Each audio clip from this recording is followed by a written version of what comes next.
প্রস্তুত করা হয়েছে, এই পাশে আটকাই দিয়েছি, ও পাশে যাক, এটা তো মোটামুটি পরীক্ষামূলক। আমি 4টা কিনে এনে এগুলো আমি নিজে করছি, সবকিছু আমার লোক করছে। এটা আর কি নতুনই করা হয়েছে, নতুন করা হয়েছে 4টা।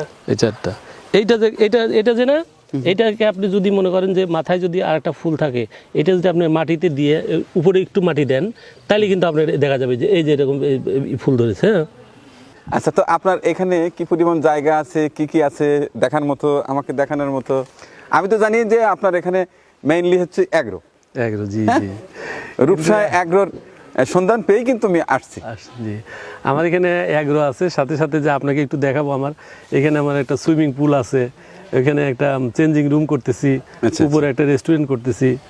আর আপনার অ্যাগ্রোটা ওই পাশে আছে, অ্যাগ্রোর 2টা শেড আছে, ওই 2টা শেডে আমার প্রায় 200 গরুর কাছে রাখা যাবে। এখন কি পরিমাণ আছে? এখন আপনার 70-80টা আছে এখন। আমি মেইনলি আমার কেমিক্যালের ব্যবসা আছে, ডাইং, গার্মেন্টস, নিটিং, অর্থাৎ কাপড়ের ব্যবসা।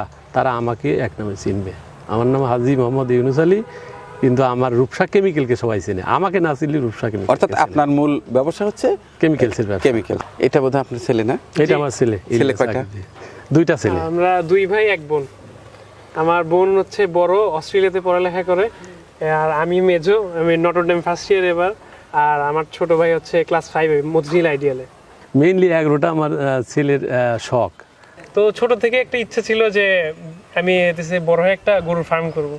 তো এসএসসি পরীক্ষা দিয়ে গোল্ডেন A+ পাওয়ার পরে আব্বুকে বললাম যে আব্বু, তো আমি তো পরীক্ষায় ভালোই করলাম, তো আমার তো একটা শখ ছিল ফার্ম করব, তো আমাকে একটা ফার্ম করে দাও। পরে আব্বু আমাকে একটা ফার্ম করে দিল।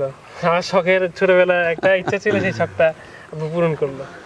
আচ্ছা, তো আগে গরু দেখি, হ্যাঁ জি, তারপরে তোমাদের এই টোটাল এলাকা ঘুরে ঘুরে দেখবো। জি জি। আচ্ছা জি, চলো। তো সেটটা কোথায়?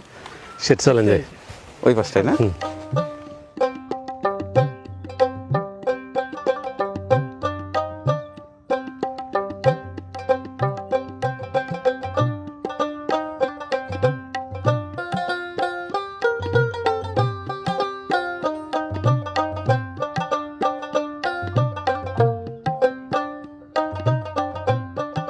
চমৎকার গরু সেট। দেখেন, আমি তো নতুন মানুষ, এইভাবে করছি না না না, এখন আপনি দেখলে আর কি খুব বুঝতে সুন্দর, পারবেন। খুব সুন্দর। আসলে ধারণাই ছিল না যে এত সুন্দর শেড আছে ভিতরে। হ্যাঁ, ভিতরে তো শেডের হ্যাঁ 2টা লাইন আছে। 2টা লাইন, ওই পাশ থেকে গরু খাবার দিতে পারবে, এ পাশ থেকে গরু খাবার দিতে পারবে। আচ্ছা, আর এই যে এই ফাঁকা জায়গাটুকু কেন? এই ফাঁকা জায়গাটা করা হয়েছে মূলত গরু একটু ছেড়ে, গরু হাঁটাচলা করলে গরু একটু আনন্দ পায়, প্লাস গরু ছেড়ে রাখার জন্য আর কি এই প্লেসটা করা হয়েছে। গুড। তার আইডিয়া সে গরু ছেড়ে রাখবে, তার যে পছন্দের এই গরুটা আছে, হ্যাঁ, এটাকে যদি ছেড়ে দেয়, এখান থেকে হেঁটেও যাবে না। আর এক জায়গায় আটকা থাকলে যেমন মানুষেরও ভালো লাগে না, তেমন পশুরও তেমন সেম। মোটামুটি ছেলেই বেশিরভাগ এটা টেক কেয়ার করে। আসলে তো আপনি ব্যস্ত মানুষ, বড় বড় বড় সাথেই করা, তো সুতরাং ও গরুর ব্যাপারে ভালো বোঝে, আপনি ওর সাথে কথা বলেন, তাহলে আপনি ভালো হবে।